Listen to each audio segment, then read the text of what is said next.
And about the cleaning, like, I had a fridge that we both used, and she would like put her stuff in it, and one time she had like coffee creamer or something, and it leaked in the side door, and she just left it there. And when we had to clean out stuff for like a break, I cleaned out the fridge, and so I had to throw it away, and then I think I threw it away or she threw it away, but if she did throw it away, she just left the leaked stuff in there, and it was really sticky and gross, so I had to clean that out. And it was just things like that. So when my insomnia started happening, it would take me often over an hour or an hour and a half to fall asleep or get back to sleep after being woken up. And I've never had sleeping issues before this. Every time she came in, she woke me up. Every time she got up in the morning, she woke me up. Every time she turned the heat on, the sound and the heat would wake me up. And like I said, she took showers either at 1 a.m. or in the morning at like 7:30 a.m., both of which would wake me up. And she had plenty of free time during the day, so there's no reason why she would have to take a shower at those hours. I started taking daily naps just to be able to function.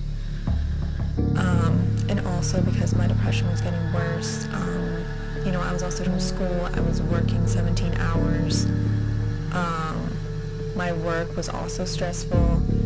So my energy was just being drained like all the time. I actually kept a log, like a sleep log, as evidence for my documentation to get a single room, so I can look back and see like how much sleep I got. Like I would record the ones that I had trouble sleeping, like 4 hours of sleep, 5 hours, 6 hours, 3 hours, and they were all related to my roommate somehow.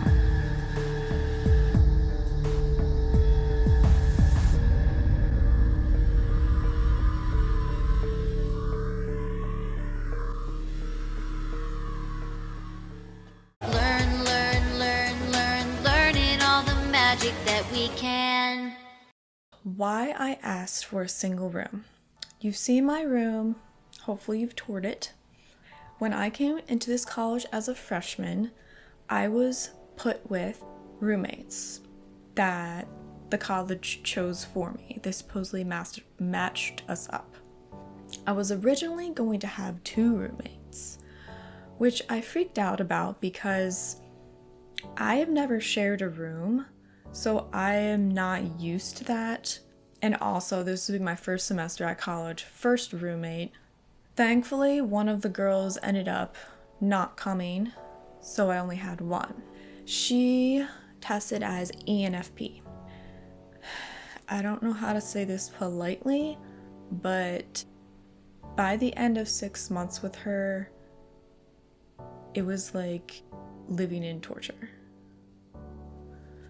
I think it was just because like we were different people and we didn't mesh particularly well, but it was mostly things about her behavior that was affecting my life in a negative way that really negatively impacted my life, and I can tell you a little bit about it. For one, both of us were not fans of conflict, so neither one of us would want to address something if there was an issue, and that's an issue in itself. Another thing is that we never signed the roommate agreement of discussing how will you address issues if they come up. Like, we didn't talk about like rules like that we would have like as roommates. Like, we didn't talk about like who would clean or like when you should have people over and stuff like that. And all of that would have been really helpful, but we never did. Another thing I would like to explain is that I'm something called a highly sensitive person, which part of the population of the world is part of that population. Highly sensitive people are people who are sensitive to external stimuli in the environment, like lights, sounds, temperature, touch even, and they absorb a lot of sensory information from the environment, which easily overwhelms them, and sensory things bother them a lot more than people who aren't highly sensitive. So things really get to me that might not seem a big deal to other people, especially noises, but also temperature. And one of the big issues I had with my roommate was that we kind of fought about the temperature in the room. She would like it blasting hot, like all the time, to the point where like at night when I would go to get into bed, she would blast the heat and I would literally be sweating. And at first we were both on bunk beds. Then she decided to move down to the bottom bed because we didn't have a third roommate. And I don't know if she was like sleeping in a draft, but she would like say she was cold, and not just at night, but you know, hot air rises, so I'm still on the top bunk. She didn't have an actual comforter. She had like a summer quilt, and this was like during the winter time. She would also like to wear shorts in the winter, like summer pajamas. And she would turn the heat up so she could wear her shorts and sleep under like a blanket, a light blanket, while I'm sweating. I kind of tried to address the issue for a while. I think it got to the point where like she would turn the heat on for a while and then I would turn it off before I went to bed. And it was like tolerable, but then it just got intolerable. I think in issues where, oh, it's so loud in here. Like these walls are paper thin. You can hear like everything. So if there's an issue where you're living with someone and one of them is hot and one of them is cold, I think in almost all cases, the cold person should concede to the hot person. Because if you're cold, you can put on a sweater, you can put on an extra blanket, like you can take steps to warm yourself up. But if you're hot, there's only so many layers that you can take off. And I mean, there's nothing else you can do if there's like a heater going. And I think that makes sense. Other people think it makes sense, but apparently it didn't make sense to my roommate. So that was one big issue we had, was fighting over the temperature. She would like blast it on like full, like the hottest it could go, and then she would like leave the room. Sometimes she would do it in the morning, like she had a class before me. She would like turn on the heat, get ready for like 10 minutes and like leave the room. So I had to like, I was awake because that's another issue I'm getting to. So I would have to go climb down from my bunk bed and turn the heater off. Two more issues I'm going to address is noise.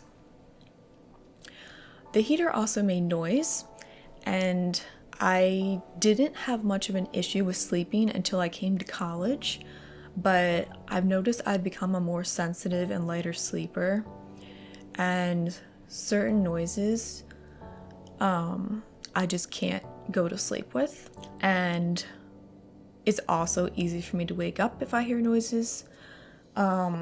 Noises in general, like when I'm not sleeping, can very easily irritate me because I'm a highly sensitive person. So yes, with the noises and having an extroverted roommate, noises obviously don't bother her, and it would be really distracting if I was trying to do homework in my room and she would be like watching a video on Instagram or something like on her phone and it being like really loud. and like just like playing, or sometimes like music. I don't know what it is with ENFPs and music and humming and like refusing to wear earphones. I've had like 2 different ENFPs who, even though they had earphones, like they wouldn't use them. I'm like, why? And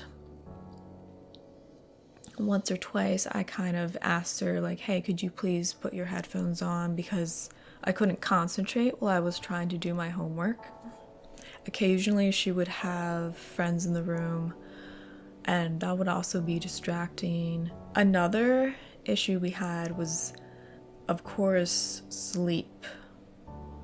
So for the first couple of months, we kind of went to bed at the same time and it wasn't an issue. But then she started staying up later than I was. And then she would do weird things like come in really late or get up really early or do both. And another thing with the noise was phone calls.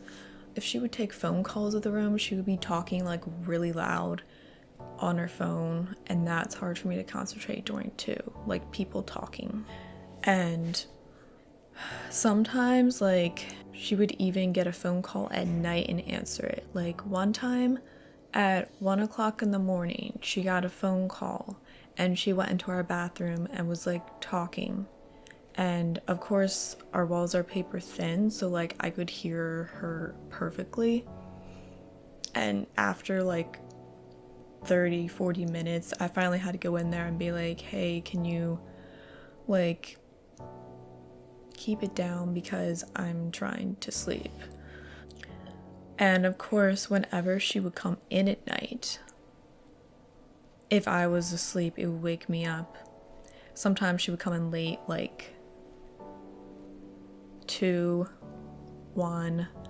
Sometimes when she would come in at night, she'd come in a little earlier and take a shower at 1 a.m.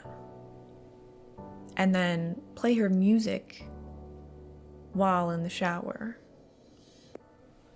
And it was stuff like that that led me to believe that she was an inconsiderate person who was unaware of how her behavior was affecting others around her. And I kind of feel like many ENFPs do that, many extroverts do that, in my opinion. They are unaware of how their behavior affects other people because it isn't a problem for them, and it may not be a problem for like some other extroverts, so they think it's not a problem.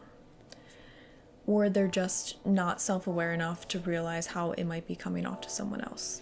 There was also times where she would get up early, I don't know why, but like 6 a.m. So she would wake me up when she went to bed and then wake me up when she got up. So I was only getting like 4 or 5 hours of sleep some nights. Eventually that started to like really rag on me. I'm a type of person who like needs a lot of sleep, and I don't do well without a lot. And even though like I do sleep deprive myself just like staying up, like watching movies or something, like I don't sleep deprive myself that much. So it was getting to the point where because I wasn't getting enough sleep, I started to develop insomnia. And some nights like I would struggle falling asleep, and then if I woke up I would struggle going back to sleep. And it was like becoming an issue because of my roommate's weird hours, and just because having someone else in the room would wake me up if they were up. So sleep was an issue. There's like a lot more I could say about it. Because this was such a distressing situation for me, it was making my depression worse, because I've noticed that my depression gets worse when I feel like I'm trapped and I don't have like a choice or power over my situation. And the situation, I feel like I didn't. I was stuck with a roommate in a room that I couldn't get away from. And for an INFP, their room is their safe place. And I felt like I had no safe place. And that is not a good thing to have. And because of the sleep deprivation that I was getting, it was worsening my adrenal fatigue. and my ability to deal with stress and depression. So all of that was kind of getting higher. And, as I said, it made it difficult to concentrate on homework and tests. There was this one time when I was really sick, and my roommate had her sisters over to sleep over. And I had told her that I was both very sick and I had to get up early in the morning because I was going on a trip through my college, like a day trip that I really wanted to go on, and I had to get up really early for it. So her and her sisters went to bed late, and I was trying to go to sleep. They ended up talking late into the night, and I can't go to sleep if people are talking, so I'm tossing and turning for a while, and I felt really awful because I was sick. Finally, if it was probably after 1 a.m., maybe 2 a.m., I'm like, hey, can you please talk quieter or keep it down because I'm trying to sleep, I have to get up early. And she's like, oh yeah, I forgot. And then she kept on talking. She's like, oh, we'll be quieter. So they loud whispered instead of just talking. And I feel a considerate person would have just been like, oh yeah, you're sick and you have to get up early, and either go outside of the room and talk to whoever you're talking to, or just stop talking. And I remember being so distressed because I was trying to go to sleep and I felt awful because I was sick and I had to get up early. I was crying, and that's not the only time I've cried because I'm I just want to go to sleep. There was another time where one of her friends burst into our room in the morning. It may have been a Saturday. It was 9 a.m. and one of her friends just bursts into the room and goes over to her and starts being like, hey, wake up, waking her up. And of course that woke me up too. So now I'm awake and I'm like, why are your friends just bursting in our room in the morning, without even knocking or anything, and just giving you a wake up call?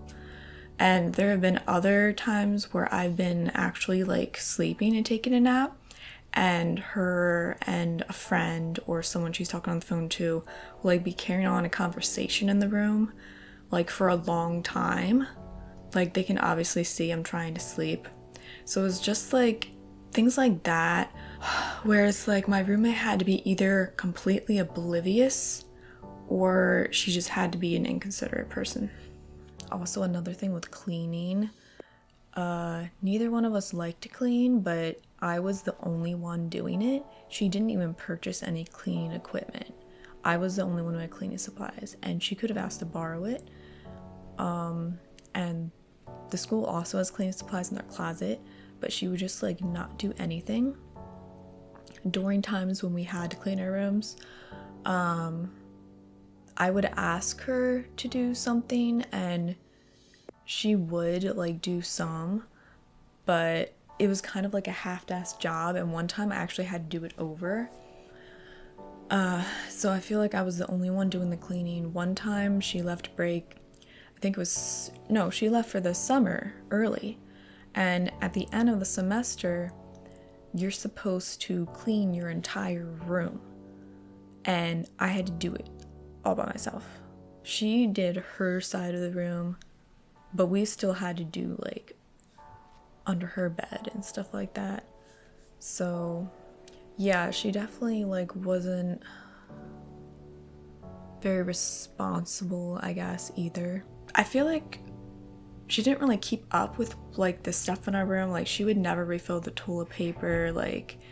Most of the time I took the trash out. I had asked her to lock the door when she left the room, if I was already gone, just so people wouldn't walk in and steal her stuff. I feel if you have a dorm room, you should lock your door if you or your roommate aren't in there for safety. And she would never lock it, even though I asked her to a couple of times. So yeah, she was just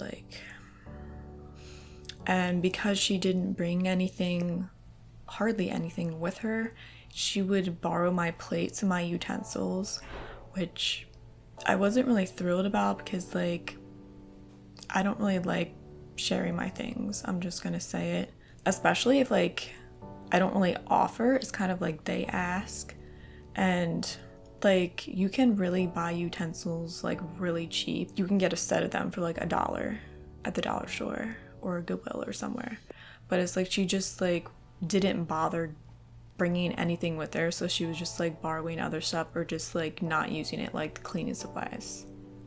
And when she would get into the shower, I don't know if she was completely oblivious to this, but every single time she got out, my washcloth would, like, be on the wet floor and would be all, like, wet.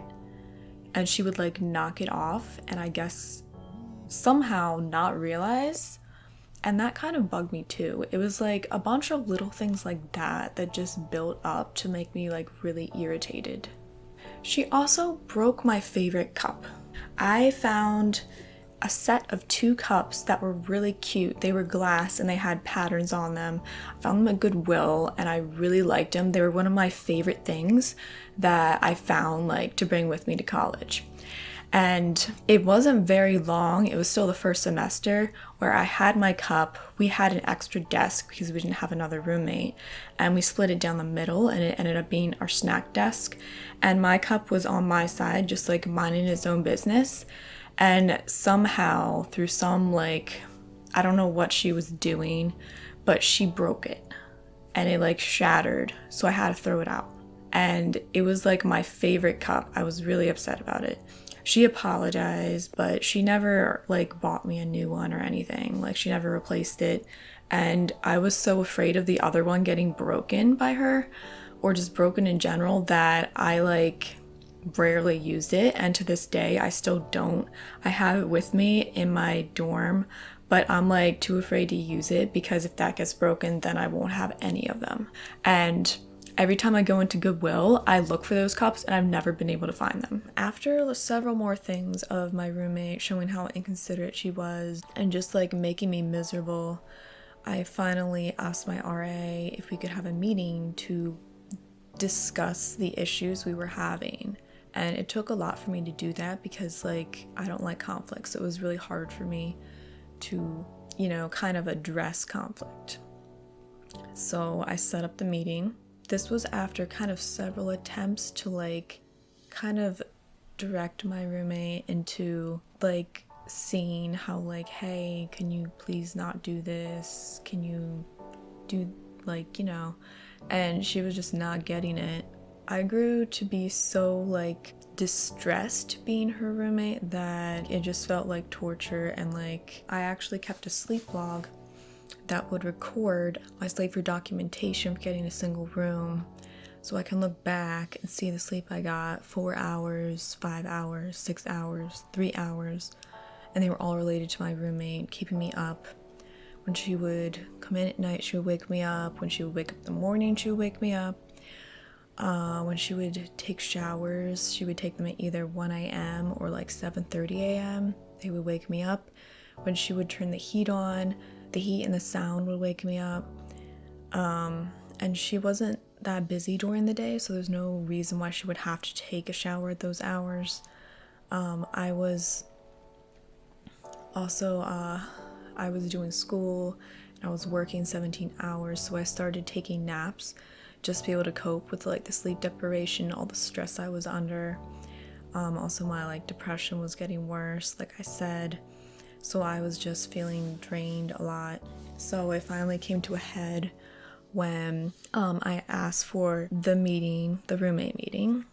And I wrote, like, several things down that I kind of wanted to establish, like, roommate rules, which is basically, like, common courtesy, like, please wear headphones if you're, like, listening to something, like music or something loud. Like, please take phone calls outside.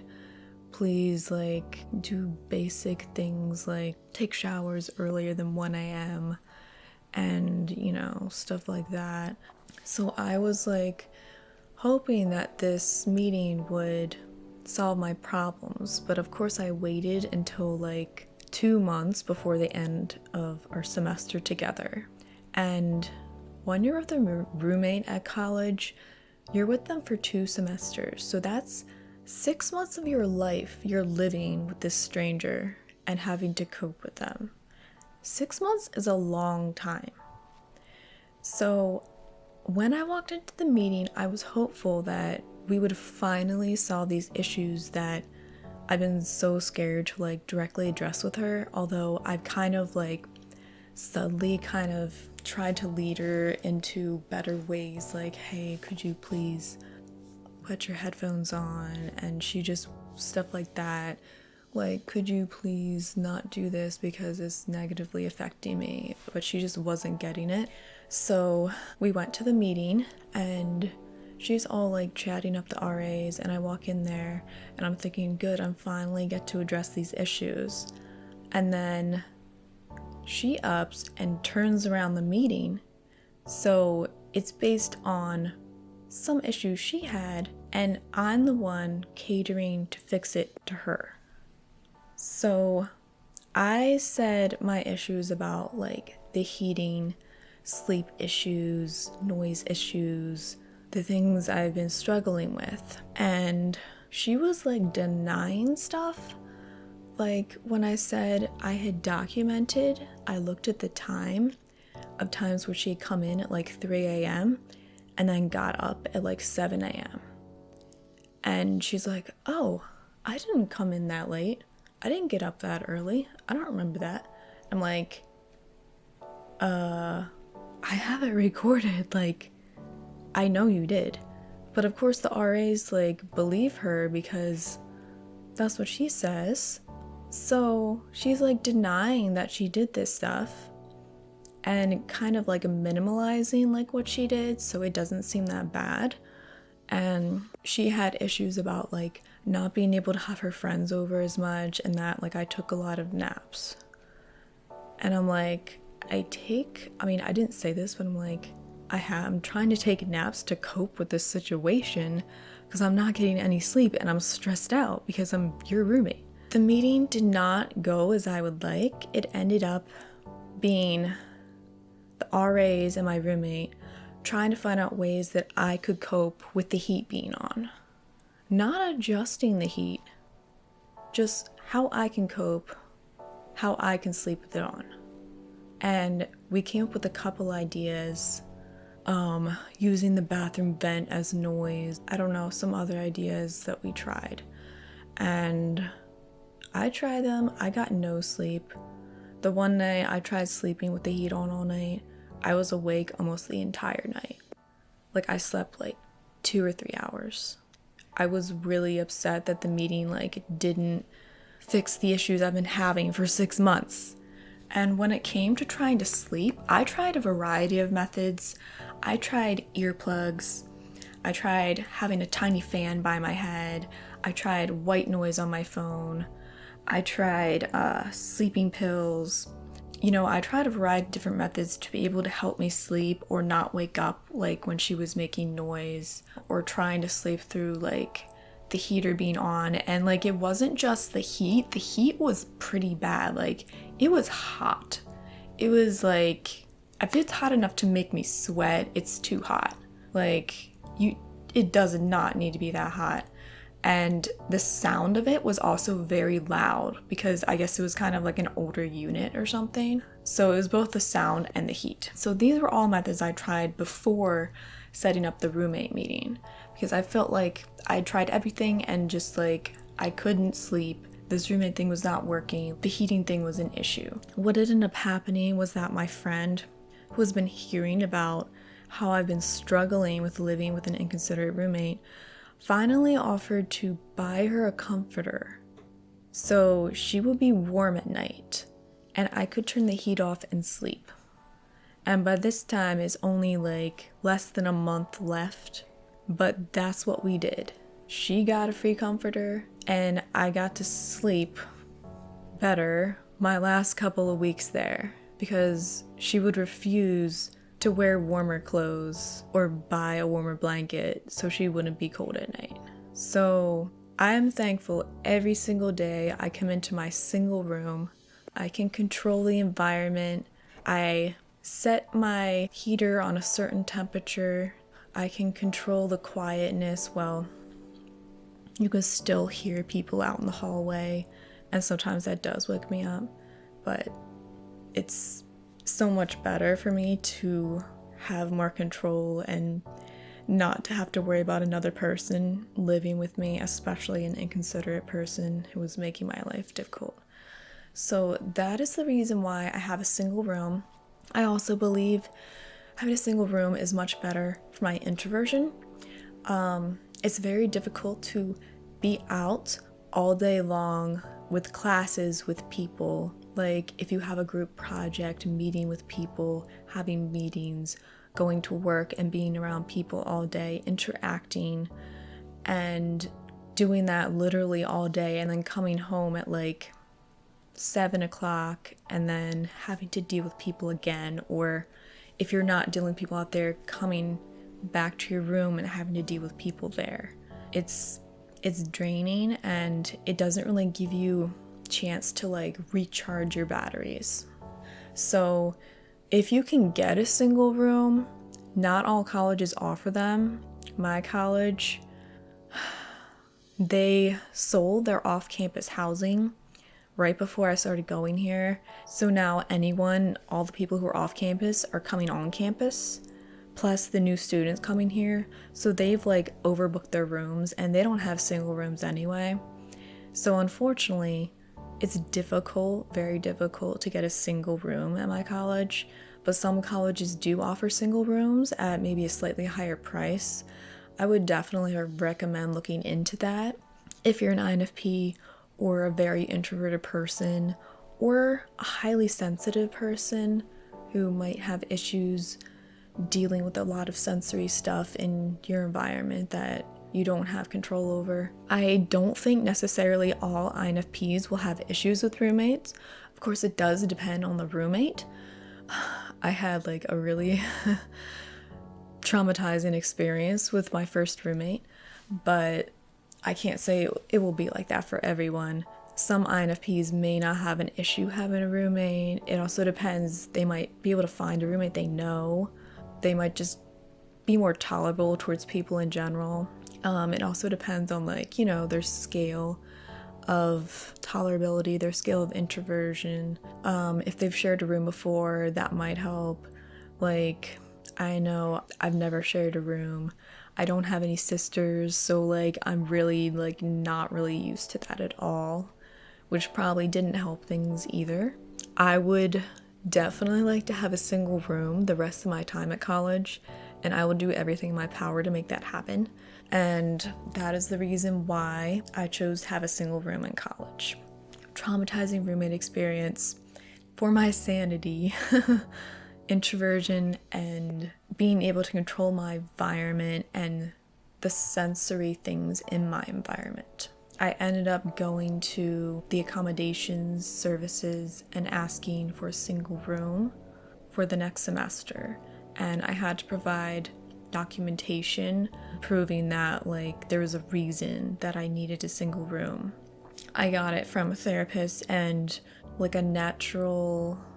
naturopathic doctor who I get herbal medicine from, because I do have other health issues like hyperthyroidism. He had actually given me some kind of things to help me with my nerves and adrenals, because those are also I feel like they're getting burnt out, which leads to me feeling stressed really easily, and which also leads to lack of energy. But I have other things like depression, anxiety, being a highly sensitive person, and I provided documentation proving why I need a single room.